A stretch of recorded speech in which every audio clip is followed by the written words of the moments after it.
এই মোল্লারা না থাকলে তোর বাবা মার বিয়ে পড়িয়ে তোকে হালাল পন্থায় দুনিয়াতে আনার কেউ ছিল না। এরা ইসলামের প্রচার আর প্রসারকে নাম দিয়েছে মোল্লাতন্ত্র। এরা কাদের লেজে পাড়া দিয়ে ক্ষমতায় গিয়েছে সবার জানা আছে, চিল্লায় বলেন ঠিক কিনা। বাংলার জামিনের লোকজন তাহাজ্জুদ পরে দোয়া করে, আল্লাহ ঘরে ঘরে আহমদ শফি দাও, ঘরে ঘরে আল্লামা সাইদি দাও। আপনার আলেম ওলামা সহ্য হয় না, আপনার কাদিয়ানীদেরকে সহ্য হয়, এটাই প্রমাণ করে আপনি কাদিয়ানীদের দালাল।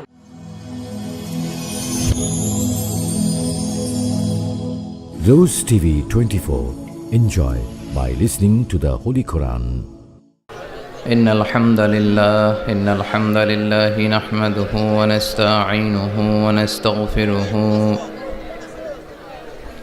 ونؤمن به ونتوكل عليه ونعوذ بالله من شرور أنفسنا ومن سيئات أعمالنا من يهده الله فلا مضل له ومن يضلل فلا هادي له أي فلن تجد له وليا مرشدا ونشهد أن لا إله إلا الله وحده لا شريك له هو الذي لا ضد له ولا ند له لا مثل له ولا مثيل له لا وزير له ولا كفيل له لا شبه له ولا شبيه له لا ولد له ولا والد له وهو الواحد الفرد الصمد لم يلد ولم يولد ولم يكن له كفوا أحد ونشهد أن سيدنا ونبينا وحبيبنا وبشيرنا ونذيرنا وطبيبنا وطبيب أرواحنا وحبيبنا وحبيب ربنا محمدا عبد الله ورسوله أرسله بالحق بشيرا ونذيرا وداعيا إلى الله بإذنه وسراجا منيرا أما بعد فقد قال الله تعالى في كلامه المجيد وفي فرقانه الحميد أعوذ بالله من الشيطان الرجيم بسم الله الرحمن الرحيم والضحى والليل إذا سجى ما ودعك ربك وما قلى وللآخرة خير لك من الأولى ولسوف يعطيك ربك فترضى إن الله وملائكته يصلون على النبي يا أيها الذين آمنوا صلوا عليه وسلموا تسليما اللهم صل على محمد وعلى آل محمد كما صليت على إبراهيم وعلى آل إبراهيم إنك حميد مجيد اللهم بارك على محمد وعلى آل محمد كما باركت على إبراهيم وعلى آل إبراهيم إنك حميد مجيد সকল প্রশংসার মালিককে সকল ক্ষমতার উৎসকে কেউ যেটা পারে না পারে কে সে আল্লাহর জন্য আমরা আওয়াজ করে পড়ছি আলহামদুলিল্লাহ সবাই পড়ি রব্বানা লাকাল হামদ হামদান কাসীরান তাইয়িবান মুবারাকান ফীহি ইয়া রাব্বি লাকাল হামদু কামা ইয়ানবাগি লিজালালি ওয়াজহিকা ওয়া আযীমি সুলতানিকা লাকাল হামদু বিল ঈমান লাকাল হামদু বিল ইসলাম লাকাল হামদু বিল কোরআন আমরা প্রশংসা করলাম কার সব সময় প্রশংসা করব কার খাওয়ার সময় ঘুমানোর সময় সকালবেলা বিকেলবেলা শীতকালে গ্রীষ্মকালে কম কম না বেশি বেশি বেশি বেশি প্রশংসা করলে শুকরিয়া করলে খুশি হয় কে লা ইন শাকারতুম লা আযীদান্নাকুম ওয়া লা ইন কাফারতুম ইন্না আযাবি লাশাদীদ যদি শুকরিয়া করো আমি নেয়ামত বাড়িয়ে দেব আমাদেরকে নেয়ামত দেয় কে নাকি রাম কৃষ্ণ দুর্গা সরস্বতী কে দেয় আল্লাহ বলে আমার নেয়ামতের শুকরিয়া করলে আমি নেয়ামত বাড়িয়ে দেব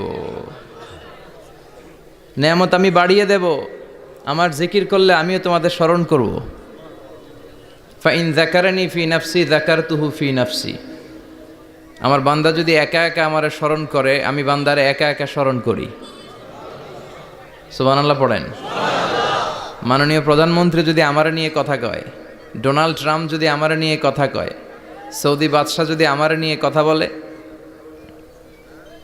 টাইমস ম্যাগাজিন যদি আমাকে নিয়ে নিউজ কভার করে শেখ আব্দুর রহমান সুদাইস যদি আমাকে নিয়ে ভাবে ভাল লাগবে না তো দুনিয়ার মানুষগুলো যারা উচ্চ পদস্থ তারা যদি আমার কথা বলে আমার খুব ভাল লাগে আমার হৃদয়টা আনন্দে উদ্বেলিত হয়ে যায় কিন্তু আল্লাহ আমাকে নিয়ে ভাবে আল্লাহ আমার কথা স্মরণ করে ওইটা নিয়ে আমরা চিন্তা করি না চিল্লা এখন ঠিক কিনা কি এক আল্লাহ পাইলাম ওনার নামটা নিলে উনিও আমার নাম নেয় একা একা নিলে একা একা নেয় সবাইকে নিয়ে নিলে বিশাল বড় মহাসমাবেশ করে যদি আমরা আল্লাহর স্মরণ করি আল্লাহর নাম নেই আল্লাহ বলে যাকারতুহু ফি মালাইন খায়রিম মিনহু এর চেয়েও বড় মহাসমাবেশ আমি জান্নাতে ফেরেশতাদেরকে নিয়ে করে আমি ওই বান্দাকে স্মরণ করা শুরু করে দেই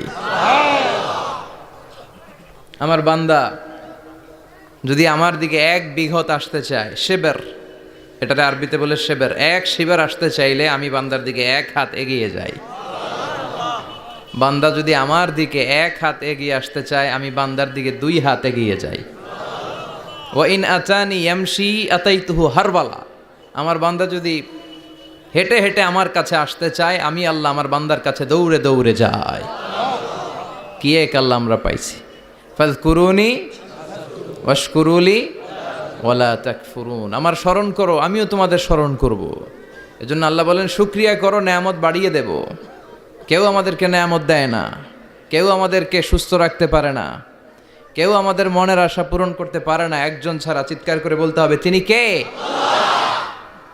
আর যদি নেয়ামতের শুকরিয়া না করো তাহলে জেনে রেখো আমার শাস্তি বড় ভয়ঙ্কর আল্লাহর শাস্তির ব্যাপারে ভয় প্রত্যেক মুমিনের অন্তরে থাকার দরকার আছে না নাই তুফান যখন আমরা দেখি জলোচ্ছ্বাস যখন দেখি ভূকম্পন যখন দেখি থান্ডার বজ্রপাত যখন দেখি তখন বোঝা যায় যে প্রাকৃতিক দুর্যোগ ন্যাচারাল ক্যালামিটি ক্যাটাস্ট্রফি কত ভয়ঙ্কর হতে পারে এজন্য আল্লাহর শাস্তি, আল্লাহর আযাব আর গজব সহ্য করার মতো ক্ষমতা পৃথিবীর কারো নাই। চিল্লায় বলেন ঠিক কিনা? এজন্য শুকরিয়া করতে হবে কার? করলে লাভ না লস? আর করব কম কম না বেশি বেশি? আমরা শুকরিয়া করতে চাই না, আমরা অভিযোগ করতে চাই। কি করি? অভিযোগ, কমপ্লেইন। আমার এটা নাই, ওইটা নাই, এই পাইলাম না, সেই পাইলাম না, এরকম আছে না নাই? আল্লাহর বিরুদ্ধে অভিযোগ। বিশ্বনবী বলেন, তোমার চেয়ে যে খারাপ অবস্থানে আছে তার দিকে তাকাও, অভিযোগ কমে যাবে। উনজুরু ইলা মান হুয়া আসফালা মিনকা, তোমার চেয়ে যে খারাপ অবস্থায় আছে একটু তাকাও না, একটু তাকাও, তোমার চারিপাশেই আছে। যে মুহূর্তে আমরা কথা শুনছি এই মুহূর্তে অনেকে হাসপাতালের বেডে শুয়ে শুয়ে চিৎকার করছে, মৃত্যুর প্রহর গুনছে। ক্যান্সার, দুরারোগ্য ব্যাধি যার নাই কোনো অ্যান্সার। আমার বাড়ি নাই, আমি বাড়ি চাই, গাড়ি চাই, আরো টাকা চাই, আরো পয়সা চাই, আরো খ্যাতি চাই, আরো অনেক কিছু চাই। ক্যান্সারে আক্রান্ত রোগীটা কিচ্ছু চায় না, খালি বাঁচতে চায়। ওর বাঁচার বড় শখ, এই সুন্দর মায়ার পৃথিবী ছেড়ে ওর চলে যেতে মনে চায় না, ও শুধু বাঁচতে চায়। কিন্তু আমাদের এটা লাগবে, ওইটা লাগবে, ওইটা লাগবে। এজন্য ক্যান্সারে যারা আক্রান্ত একটু তাকান না, হাত নাই পা নাই, একটু তাকান কিভাবে তারা লাইফ লিড করে। শেখ সাদি বালাগাল উলা বিকামালিহি একটা কবিতা লিখে বিখ্যাত হয়েছেন। পার্সিয়ান পয়েট, ইরানি কবি। ওনার আর্থিক দৈন্যতা যাচ্ছিল, কিছুদিন ধরে ওনার আর্থিক কিছু সমস্যা, টাকা পয়সা নাই, ফলে ওনার জুতা ছিঁড়ে গিয়েছে, পায়ে জুতা নাই, খালি পায়ে হাঁটে। আর মনে বড় আফসোস, মনে বড় দুঃখ, আমি এত বড় কবি, আমার পায়ে জুতা নাই, আমার পায়ে কি নাই। তো একবার ঘর থেকে বের হয়ে দেখে একটা লোক ভিক্ষা করে খাচ্ছে, ওর দুইটা পাই নাই। শেখ সাদির কি নাই? ভিক্ষুকের কি নাই? ভিক্ষুকের দশা দেখে সেজদায় পড়ে গিয়েছে, সেজদায় লুটিয়ে পড়ে আল্লাহরে বলে, আল্লাহ শুকুর, আলহামদুলিল্লাহ বেশ ভালো আছি। এজন্য উনজুর ইলা মান হুয়া আসফালা মিনকা, তোমার চেয়ে যে খারাপ অবস্থানে আছে তার দিকে তাকাও। ঋণের বোঝা কাঁধে এত বেশি, প্রতিদিন বাড়িওয়ালা এসে তাড়া করে, ভাড়া দিতে পারে না, এরকম লোক আছে না নাই? গ্যাসের বিল দিতে পারে না, বিদ্যুতের বিল দিতে পারে না, স্ত্রীকে একটা শাড়ি কিনে দিতে পারে না, বাচ্চাদের 3 মাসের 4 মাসের বেতন ভাড়া জমা হয়ে আছে, দিতে পারে না। কত সুখে আছি আমরা, কত শান্তিতে আছি আমরা, শুকুর গুজার হতে চাই না, শুধু অভিযোগ আর অভিযোগ। আল্লাহ বলে অভিযোগ বাদ দিয়ে দাও। বিশ্বনবী বলেন, তোমার চেয়ে যে খারাপ অবস্থানে আছে একটু ওইদিকে তাকাও, তাহলে দেখবে তুমি অনেক ভালো আছো। এজন্য সব সময় সুখে দুঃখে সর্বাবস্থায় আমরা প্রশংসা করব একজনের, তিনি কে? আর প্রশংসা করলে নেয়ামত বাড়ায় দেয় কে? আর প্রশংসা না করলে শাস্তির জন্য অপেক্ষা করতে হবে। যাহারাল ফাসাদু ফিল বাররি ওয়াল বাহরি বিমা কাসাবাত আইদিন নাস, জলে স্থলে যে জলোচ্ছ্বাস, ভূমিকম্প, অগ্নিকাণ্ড, খরা, দুর্ভিক্ষ এগুলো চলে, এই মহামারী, নানা ধরনের নতুন রোগ, এগুলো আমাদের হাতের কামাই। এগুলো কি আমাদের হাতের কামাই। আমরা যদি আল্লাহওয়ালা হয়ে যাই, আল্লাহর জামিনে যদি আল্লাহর দিন কায়েমের চেষ্টা করি, আল্লাহর দেয়া কোরআন অনুযায়ী যদি জীবন চালাই, আমাদের জীবনটারও শান্তিময় করে দিবে কে? আমাদের ধর্মের নামই তো শান্তি। ধর্মের নাম কি? ইসলাম। ইসলাম মানে কি? বিশ্বনবী রাজা বাদশাদের কাছে যখন চিঠি লিখতেন, তিনি প্রথমে শান্তির কথা শোনাতেন। সুবহানাল্লাহ পড়েন। দেখেন কত সুন্দর ধর্ম। আর আমাদেরকে ওরা শান্তি শিখায়, আমাদেরকে মানবাধিকার শিখায়, মানবাধিকারের কথা, শান্তির কথা মানায় একজনের মুখে, তিনি হচ্ছেন মুহাম্মদ সাল্লাল্লাহু। গোটা বিশ্ব তার কাছে ঋণী, তার কাছে কৃতজ্ঞ। তিনি শুধু দিয়েছেন, নেন নাই। সুবহানাল্লাহ পড়েন। তিনি বলেছেন, সালামুন আলা মানিত্তাবা আল হুদা।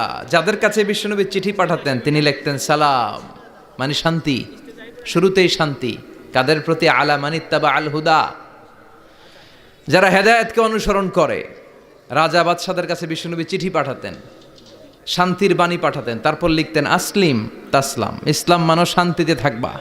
কিন্তু এই ইসলামের কথাকে, এই শান্তির বাণীকে অনেকে সহ্য হয় না, আছে না নাই? এদেশেও এরকম উল্লুক্কা পাঠা আছে না নাই? এরা ইসলামের প্রচার আর প্রসারকে নাম দিয়েছে মোল্লাতন্ত্র। কি নাম দিছে? ইসলামের বিজয় এদের ভাল লাগে না, ইসলামের গণজোয়ার অগ্রযাত্রা এদের ভাল লাগে না। আল্লাহ বলে মুতু বি গাইযিকুম, তোদের রাগ তোদের ক্রোধ, তোদের আফসোস নিয়ে তোরা মর, ইসলামের তোরা কিচ্ছু করতে পারবি না। চিল্লায় বলেন ঠিক কিনা? জগৎ বিখ্যাত মুহাদ্দিস আহমদ শফিকে গালি দেয়, সংসদে বসে আসরা নাই। ইসলামের নাম দিয়েছে মোল্লাতন্ত্র। এই মোল্লা না থাকলে তোর কানে আজান দেওয়ার কেউ ছিল না। এই মোল্লারা না থাকলে তোর বাবা মার বিয়ে পড়িয়ে তোকে হালাল পন্থায় দুনিয়াতে আনার কেউ ছিল না। এই মোল্লারা না থাকলে জানাজাটা দেওয়ারও তোর শেষকালে কেউ থাকবে না। চিল্লায় বলেন ঠিক কিনা? সে ইসলামপন্থীদের গালি দেয়, আহমদ শফির মতো এত বড় জগৎ বিখ্যাত মুহাদ্দিসকে গালি দেয়, কিন্তু বাংলার জমিনের তাওহীদ প্রিয় মুসলমান এদের কথায় কান দেয় না। এরা কাদের লেজে পাড়া দিয়ে ক্ষমতায় গিয়েছে সবার জানা আছে। চিল্লায় বলেন ঠিক কিনা? বাংলার জমিনের লোকজন তাহাজ্জুদ পরে দোয়া করে, আল্লাহ ঘরে ঘরে আহমদ শফি দাও, ঘরে ঘরে আল্লামা সাইদি দাও, ঘরে ঘরে মুফতি আমিনী দাও, ঘরে ঘরে দেশপ্রেমিক আল্লাহওয়ালা নবীওয়ালা কোরআনওয়ালা লোক দাও। চিল্লায় বলেন ঠিক কিনা? সংখ্যালঘুদেরকে নাকি মুসলমানরা অ্যাটাক করে, জীবনে শুনছেন? কোনো দাড়িওয়ালা টুপিওয়ালা আলিয়া মাদ্রাসার ছাত্র, কওমি মাদ্রাসার ছাত্র, কোনো ইসলামী আন্দোলনের কর্মী, এটা জামাতি বলেন, হেফাজতি বলেন, আহলে হাদিস বলেন, কওমি বলেন, আলিয়া বলেন, মন্দির ভাঙ্গা মূর্তি ভাঙ্গার সাথে ইসলামের পক্ষের শক্তির কোনো সম্পর্ক নাই। চিল্লায় বলেন ঠিক কিনা? ইসলামের পক্ষের শক্তি মন্দির পাহারা দেয়। তারা সাম্প্রদায়িক সম্প্রীতিতে বিশ্বাসী, কোনো দাঙ্গা হাঙ্গামা সন্ত্রাসবাদে ইসলাম বিশ্বাস করে না। চিল্লায় বলেন ঠিক কিনা? সে কাদিয়ানীদের পক্ষে কথা বলে, বিশ্বনবী যে শেষ নবী এটা ওরা স্বীকার করে না। কাদিয়ানীরা মির্জা গোলাম আহমদ কাদিয়ানী নাম শুনছেন না? পাঞ্জাবে তার জন্ম। এই বেয়াদবটা প্রথমে দাবি করেছে আমি শেষ নবী, এরপর সে দাবি করেছে আমি ইমাম মাহাদি, এরপর দাবি করেছে আমি ঈসা আলাইহিস সালাম। এই বেয়াদবটা পায়খানার ট্যাঙ্কি ভাঙ্গা এরপরে পড়ছে, ওইটার ভিতরে গু খাইয়া মরছে। নবীরা যেখানে মারা যায়, নবীরা পবিত্র, নবীরা যেই জায়গাটায় মরে ওই জায়গাটাও পবিত্র। বিশ্বনবী পবিত্র না? বিশ্বনবী মা আয়েশার ঘরে ইন্তেকাল করলেন, ওই জায়গাটা পবিত্র না? গোটা বিশ্বের নবী প্রেমিক লোকেরা বিশ্বনবীরে সালাম দিতে যায়, মসজিদে নববীতে সালাত পড়তে যায়। চিল্লায় এখন ঠিক কিনা? নবীরাও পবিত্র, নবীরা যেই জায়গায় মরে এরাও পবিত্র। কিন্তু এই মির্জা গোলাম আহমদ কাদিয়ানী সে বিশ্বনবী যে লাস্ট মেসেঞ্জার এটা সে মানে না, এজন্য ওর মৃত্যু হয়েছে পায়খানার টাঙ্কির ভিতরে। 100 বছরের পচা ময়লা গু খাইতে খাইতে ও দুনিয়া থেকে বিদায় নিয়েছে। মেথর আনা হয়েছে ওকে উঠানোর জন্য, উঠায় ফেলবে, ধরবে, আবার থপাস করে পড়ে। আল্লাহকে জনমের গু খা।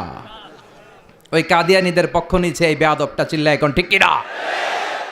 কাদিয়ানীরা এদেশের জনগণ, এদেশেই থাকবে, তবে ওরা ওদের পরিচয় আইডেন্টি ক্রাইসিস নিয়ে থাকতে পারবে না। ওরা হয় বিশ্বনবীকে শেষ নবী হিসেবে মেনে মুসলমান হিসেবে থাকবে, আর বিশ্বনবীকে যদি লাস্ট মেসেঞ্জার হিসেবে না মানে ওরা কোন ধর্মের লোক সেটাও প্রকাশ করে দিতে হবে। চিল্লায় বলেন ঠিক কিনা? আপনার ইসলাম সহ্য হয় না, আপনার আলেম ওলামা সহ্য হয় না, আপনার কাদিয়ানীদেরকে সহ্য হয়, এটাই প্রমাণ করে আপনি কাদিয়ানীদের দালাল। এই বাংলার জমিন এটা ইসলাম প্রিয়দের জমিন, যে জমিনে আল্লাহু আকবার ধ্বনির সাথে সূর্য উঠে যায়, আল্লাহু আকবার ধ্বনির সাথে সূর্য ডুবে যায়, সে দেশে আর কিছু থাকবে না থাক ইসলাম থাকবেই, আর কিছু থাকবে না থাক কোরআন থাকবেই। এদেরকে প্রশ্রয় দিলে এরা বলে মসজিদ বন্ধ করো, মাদ্রাসা বন্ধ করো, কয়দিন পরে বলবে আজান বন্ধ করো, এরপরে আবদার তুলবে দাড়ি রাখা বন্ধ করো, তারপরে বলবে মুসলমানদের নাম রাখা বন্ধ করে দাও। এজন্য এই আবদার শুনতে মুসলমানরা রাজি নয়। চিল্লায় বলেন ঠিক কিনা? এদেরকে প্রতিহত করতে রাজি আছে মুসলমান? কারা কারা রাজি? দুহাত উঁচু করে আল্লাহর দেখাও।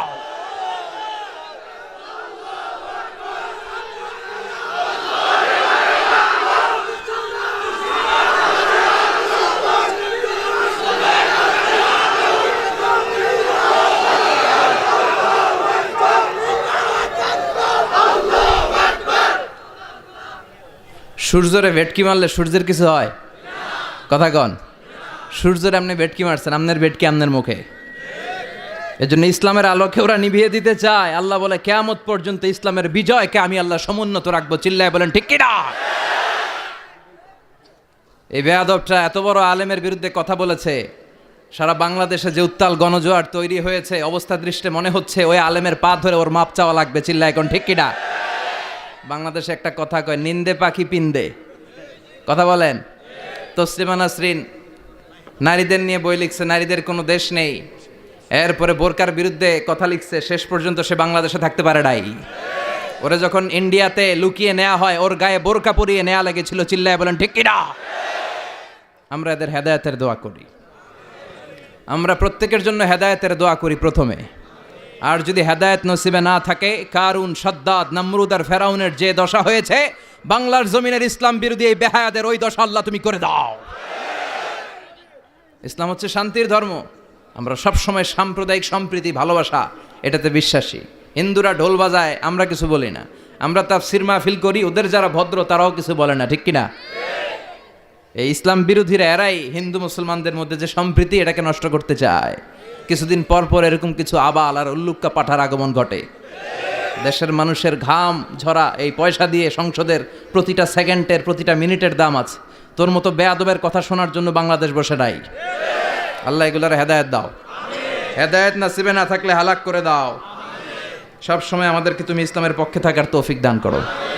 আমরা যেন শান্তির ধর্মের ইমেজকে গোটা বিশ্বব্যাপী ছড়াই দিতে পারি, তুমি তৌফিক দাও। বেজুড়া উত্তরপাড়া আদর্শ যুব সংগঠনের উদ্যোগে 10ম বার্ষিক তাফসিরুল কোরআন ও দোয়ার মাহফিল, কবরস্থান সংলগ্ন জামে মসজিদ ও ফোরকানিয়া মাদ্রাসা। কবরস্থান কোন দিকে? আসসালামু আলাইকুম আহলাদ দিয়ার। আল্লাহ সবাইকে তুমি মাফ করো। আজকের প্রোগ্রামের সভাপতি আলহাজ মোহাম্মদ ফয়েজ আহমেদ সাহেব আসছে। ওয়ালাইকুম আসসালাম। সহ সভাপতি জনাব হাজি মোহাম্মদ মনু মুন্সি। মনু, আচ্ছা মনু কই? মনু ভাই আপনি? আলহামদুলিল্লাহ। বরিশালের ভাইয়ের আবার এই শব্দটা খুব পছন্দ করে, তাই না? এরা কি বলে? মনু। সুবহানাল্লাহ বলবেন না? দেখেন, এক দেশের গালি আরেক দেশের বলি, কি ভাষার ডাইভার্সিটি। এজন্য যাবেন মাঝে মাঝে শীতকালে শিক্ষা সফরে যাবেন অথবা পিকনিকে যাবেন, যে দেখবেন যে চট্টগ্রামে যখন কোনো রেস্টুরেন্টে খেতে বসবেন, ওখানকার বেয়ারা বা ওয়েটারগুলো যখন খাবার দেয় কিভাবে বলে। তারপর সিলেটে যখন যাবেন, এরা একেবারে সব কগুলারে খ বানায় ফেলায়। হ্যাঁ, তো এটা বলে। এরপরে রংপুরের দিকে গেলে আরেক ধরনের কথা বলে। বরিশালে কখনো ঘুরতে গেলে দেখবেন ওখানকার লোকেরা, ওখানকার জীববৈচিত্র্য, প্রাকৃতিক সৌন্দর্য আলাদা।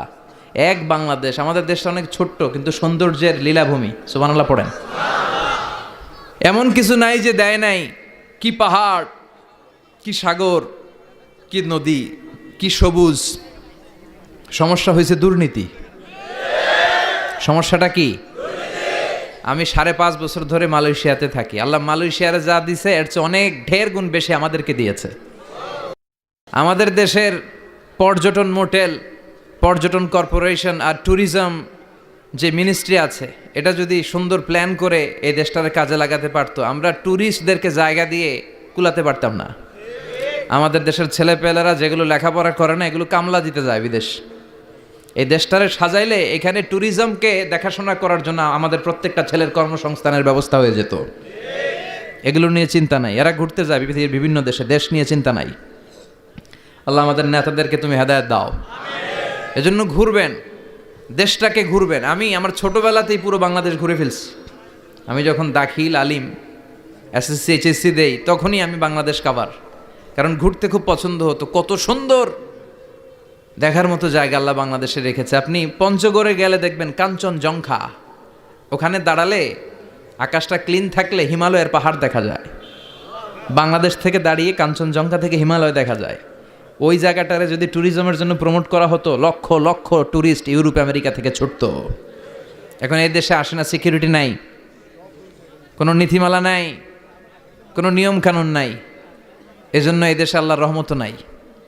একের পর এক গজব দিয়ে আল্লাহ আমাদেরকে পরীক্ষা করছে। চিল্লা এখন ঠিক কিনা? আল্লাহ তুমি গজব থেকে বাঁচাও, তোমার রহমত নাজিল করো, আমাদের সবাইকে মাফ করো। আজকের প্রোগ্রামের প্রধান অতিথি জনাব মোহাম্মদ মাসুদ আলম, চেয়ারম্যান বিআরডিবি ব্রাহ্মণপাড়া উপজেলা পরিষদ। প্রধান আকর্ষণ ডক্টর মুফতি আবুল কালাম আজাদ বাশার চলে আসছে আলহামদুলিল্লাহ। মুহাদ্দিস মাদিনাতুল উলুম কামিল মাদ্রাসা ঢাকা। চমৎকার আলোচনা করে। বাশার ভাইয়ের আলোচনা অসাধারণ। যেটা বোঝানো শুরু করবে আপনি না বোঝা পর্যন্ত বুঝায় ছাড়বে, খাওয়ায় ছাড়বে, হজম করায় ছাড়বে। এরকম শিক্ষকের দরকার আছে না নাই? আমাদের এই শিক্ষকগুলোর সাথে সম্পর্ক রাখা দরকার, যারা কোরআন থেকে কথা বলে, মানুষকে বুঝায়, একটার পর একটা ঝামেলাপূর্ণ বিষয়কে কোরআন সুন্নাহর আলোকে খোলাসা করে দেয়। আমাদের চোখের সামনে ইসলামের নীতিমালা ফকফকে হয়ে যায়। আল্লাহ তুমি আমার প্রিয় ভাই ডক্টর মুফতি আবুল কালাম আজাদ বাশার ভাইকে কোরআনের জন্য কবুল করো, হায়াত দারাজ করো, তাকে তুমি সুস্থ রাখো। আমাকে রেখেছেন প্রধান বক্তা, খুব খুশি হয়েছি। ডক্টরও লাগান নাই, আল্লামাও লাগান নাই, আমি যা তাই লিখছেন। মোহাম্মদ মিজানুর রহমান আজহারি, অনেক শুক্রিয়া। এই ডক্টর ফক্টর লাগাবেন না, আল্লামাও লাগাবেন না। আমার ডক্টরেট শেষ হয় নাই এখনো, আর আমি আল্লামাও নই, কিন্তু লাগায় ফেলায় আল্লামা। আল্লামা বেসিক্যালি একজন, চিল্লায় বলেন তিনি কে? তবে হ্যাঁ, মানুষের মধ্যেও যারা অনেক জ্ঞানী, অনেক পড়াশোনা করেছে, তাদেরকেও অনেকে আল্লামা বলে, কিন্তু আমাকে এটা বলবেন না। আমি অত বড় জ্ঞানী লোক নই, আমি একজন কোরআনের শিক্ষার্থী। আমি শিখছি, শিখেই যাব আজীবন। তো আল্লামা হচ্ছে আল্লাহ। এবং নিজেকে ছোট রাখা, ছোট করাটা বিশ্বনবী পছন্দ করতেন। বিশ্বনবী বলতেন, আল্লাহ আমার চোখে আমারে ছোট বানাও, মানুষের চোখে আমারে বড় বানাও। আর আল্লাহও চায় আপনি আপনারা ছোট করেন। আল্লাহর এটা দেখতে বড্ড ভাল লাগে যে আমার বান্দা ছোট হয়ে থাকতে চায়। মান তাওয়াদা তারাফা, যে নিচে নামতেছে আল্লাহ টাইনা উঠায়, আর যে উঠতেছে আল্লাহ থাপ্পড় মেরে নিচে নামায়। কথা কন। মুসা আলাইহিস সালাম, সহিহ বুখারীর বর্ণনা, বনি ইসরাইলের লোকদের মাঝে ওয়াজ করতেছিলেন, এরকম নসিহত করছিলেন। তো একজন দাঁড়িয়ে বলল, ইয়া নবী আল্লাহ মুসা, মান আ'লামুন নাসি ফিল আরদ। হে মুসা নবী, জানতে বড় মনে চায় বর্তমান পৃথিবীর সবচেয়ে বড় জ্ঞানী কে? মুসা আলাইহিস সালাম কয় আমি। মুসা আলাইহিস সালাম কি বললেন? আনা। আসলে কথাটা ঠিক। আল্লাহ যখন যে নবীকে পৃথিবীতে পাঠায়, তখন তাকে সবচাইতে বেশি জ্ঞান দিয়ে পাঠায়। সে হিসেবে ঠিকই উনি সবচেয়ে জ্ঞানী, কিন্তু উনি এইভাবে নিজেকে সবচেয়ে বড় জ্ঞানী বলে দিবে, এটা আল্লাহর পছন্দ হয় নাই। আল্লাহ চেয়েছিলেন মুসা আলাইহিস সালাম যেন বলে আল্লাহু আ'লাম, আল্লাহই জ্ঞানী। সুবহানাল্লাহ কইবেন না? কিন্তু তা না করে উনি কি করলেন? যখন বললো সবচেয়ে বড় জ্ঞানীকে, উনি হুট করে কি বলে ফেললেন? আনা, আমি। আল্লাহ এটা পছন্দ করেনি। আল্লাহ ডেকে বললেন, মুসা ইউ আর অ্যাবসলিউটলি রং, তুমি ভুল করেছো। তুমি সবচেয়ে জ্ঞানী নও, তোমার চেয়েও বড় জ্ঞানী আছে। সুবহানাল্লাহ পড়েন। তার মানে জানার কোনো শেষ নাই, জাননেওয়ালার উপর জাননেওয়ালা আছে। আর সবচেয়ে বড় জাননেওয়ালা কে? মুসা আলাইহিস সালাম রে আল্লাহ বললেন, মুসা তোমার চেয়েও বড় জ্ঞানী আছে, তার নাম হচ্ছে খাদির। কি নাম? আরো জোরে বলেন, কি নাম? খাদির। উনি কোনো জায়গায় বসলে ওখানে ঘাস লতা পাতা যদি শুকনো থাকতো, ওনার বরকতে ওগুলো সবুজ হয়ে যেত, এজন্য ওনার নাম খাদির। কিন্তু আমরা বলি খিজির। আমরা কি বলি? খিজির। আল্লাহ বললেন, ইযহাব ইলা মাজমাইল বাহরাইন, দুই সাগরের মিলন কেন্দ্র, ওখানে যাও। ওখানে যে এমন এক বান্দার সন্ধান পাবা, সে তোমার চেয়েও জ্ঞানী। সুবহানাল্লাহ পড়েন। তাহলে আমি সবচেয়ে বড় জ্ঞানী, আমি আল্লামা, এটা বলতে পারে শয়তান। চিল্লা এখন ঠিক কিনা? এজন্য আমরা যেন নিজেকে নিজে সবসময় ছোট করে উপস্থাপন করি, তাহলে আল্লাহর দরবারে আপনি বড় হয়ে যাবেন। কথা বুঝতে পেরেছেন? আল্লাহ আমাদের সবাইকে কথাগুলো বুঝার ও আমল করার তৌফিক দান করুক। আমরা পড়ি আমিন। কি হয়েছে ওইখানে? মানুষ জায়গা হয় না? আচ্ছা জি, ভলান্টিয়ার্স যারা আছেন তারা ওই যে কাপড়গুলো খুলে দেন। খুলেই তো দিছে, তারপরেও জায়গা হচ্ছে না। কি আর করবেন? একটু কষ্ট করে শুনতে হবে। কষ্ট আছে যেখানে, সওয়াব আছে সেখানে। দাঁড়ায় শুনলে বেশি সওয়াব, তো ওনাদেরকে বেশি সওয়াব থেকে বঞ্চিত করবেন কেন? সওয়াব নেই ওনারা, আপনারা সওয়াব নেন, সওয়াব পাবেন ইনশাআল্লাহ। কষ্ট হচ্ছে না তো? এই মাহফিলে একবারে বসে যেতে হয়। টানা হিচড়া আমি করি না। টানা হিচড়া করলে ক্যামেরাওয়ালারা উল্টায় পড়বে, এই ক্যামেরাম্যানরা। তারপর একটা বিশৃঙ্খলা সৃষ্টি হবে। এজন্য টানা হিচড়ার দরকার নেই। যে যেখানে আছেন থাকেন। আবহাওয়াটা খুব সুন্দর আবহাওয়া, গরমও না ঠান্ডাও না। কি বলেন? আলহামদুলিল্লাহ পড়ি। কোনো আওয়াজ হবে না আশেপাশে। এই যে আপনি, লাগবে না, থাকেন ওইভাবেই থাকেন। যে যেখানে আছি ওইভাবে থাকি, কোনো আওয়াজ হবে না। আমার সময় খুব কম, একটু পরেই আমাদের প্রধান মুফাসসির চলে আসবে। উনি আসার আগ পর্যন্ত কিছু কথা আমরা শোনার চেষ্টা করি, শিখার চেষ্টা করি। আমরা শিখতে এসেছি, শিখতেই হবে, আপনাকে পড়তেই হবে। কোরআনের প্রথম কথা হচ্ছে পড়ো। আর নিজের জীবন গড়ো, ঠিক কি না? পড়তেই হবে আপনাকে, না পড়ে উপায় নাই। যখন যে অবস্থায় থাকবেন পড়বেন। জীবনে আমি আমার একটা কিছু মটো আছে, লক্ষ্য, এটাকে খেয়াল করে আমি চলি। বিষয়টা হচ্ছে এরকম যে আমি কখনো হারি না, আমি হয় জিতি নয় শিখি, এরকম একটা অ্যাটিটিউড রাখবেন যে শিখতে আমাকে হবেই, কিন্তু হেরে যাব না আমরা। চিল্লায় বলেন ঠিক কিনা? এবং শিখাটাই আপনাকে মুক্তি দিতে পারে। এজন্যই কোরআনের প্রথম কথা আল্লাহ শিখার ব্যাপারে উদ্বুদ্ধ করেছেন। আল্লাহ বলেছেন, ইকরা বিসমি রাব্বিকাল্লাযী খালাক, read in the name of your lord who has created, পড়ো তোমার প্রভুর নামে যিনি তোমায় শিখিয়েছেন। এজন্য পড়তে হবে, জানতে হবে। আসেন আমরা সরাসরি মহাবিশ্বয় মহাগ্রন্থ আল কোরআন থেকে শুনি। উদ্দেশ্য হচ্ছে যে আমরা নিজেদেরকে আলোকিত করব, উই এনলাইটেন আওয়ারসেলফ, ভিতরটাকে আলোকিত করব, আলোকিত মানুষ হব, সাদা মনের মানুষ হব, আল্লাহওয়ালা হব ইনশাল্লাহ। পড়েন। উদ্দেশ্য যদি ভালো হয় সওয়াব কামিয়ে আপনি শেষ করতে পারবেন না, আর উদ্দেশ্যে যদি ভেজাল থাকে কোনো লাভ নাই।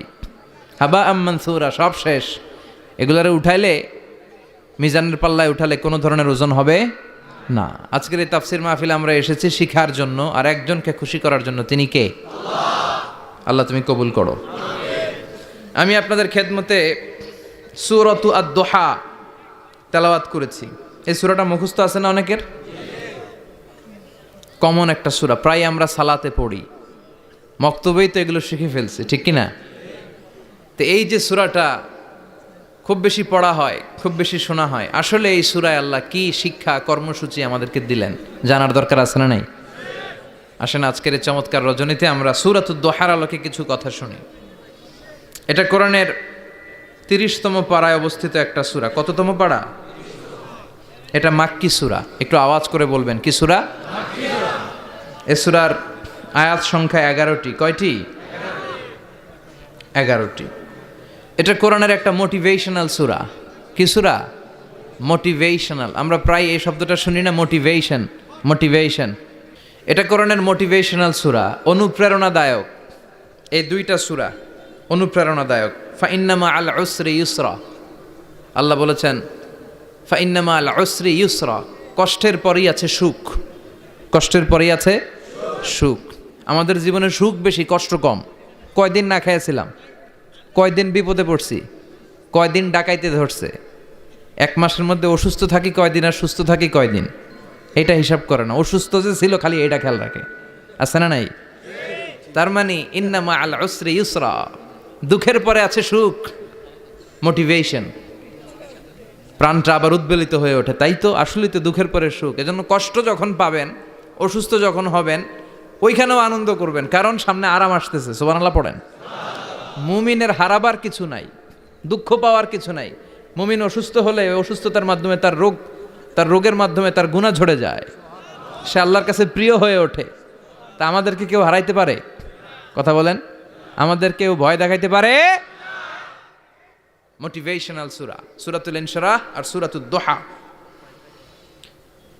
এখানে অনেক হিউজ মোটিভেশন আছে। যারা হতাশ, যাদের জীবন ভাল লাগে না, মরে যেতে মনে চায়, গার্লফ্রেন্ড গালি দিছে, আছে না নাই? আবার বয়ফ্রেন্ড গার্লফ্রেন্ডের গালি দিছে, এ ওড়না পেঁচায়া ফ্যানের মধ্যে ঝুলে আত্মহত্যা করে। আহা, কত বড় পাগল, তুই মরলি কেন? গালি দিছে তো কি হয়েছে? হ্যাঁ, বুঝতে চায় না, হতাশ হয়ে যায়। আর বয়স কম তো, ইচড়ে পাকা, অল্পতে কাবু হয়ে যায়। এই সূরাগুলো পড়ে না। এখানে আশার বাণী আছে। আজকে আমি জানি কথা শোনাবো আপনাদেরকে, শুরুতে আগে সংক্ষেপে বলে দিই। এই সূরার মূল কথা হচ্ছে, মানে সেন্ট্রাল থিম বা সাবজেক্ট ম্যাটার, সূরাতুদ দুহার কেন্দ্রীয় আলোচ্য বিষয় হচ্ছে নিরাশ হবেন না, হতাশ হবেন না, হাল ছাড়বেন না, ভরসা রাখবেন কার উপর? মুমিনরা নিরাশ হয়, হতাশ হয়, হাল ছাড়ে নাকি ভরসা রাখে? কার উপর ভরসা? কার উপর? না নৌকার উপর, ধানের শীষ, নাঙ্গল, হাত পাখা, দাড়িপাল্লা? ভরসা থাকবে একজনের উপর। চিল্লায় বলেন, তিনি কে? Never be sad, never lose hope. Every time You feel like you cannot go on. You feel so lost that you are so alone. Don't despair and never lose hope, 'cause Allah is always by your side. Insha'Allah, Insha'Allah, Insha'Allah, you'll find your way. Insha'Allah, Insha'Allah, Insha'Allah, you'll find your way. Every time you feel like you cannot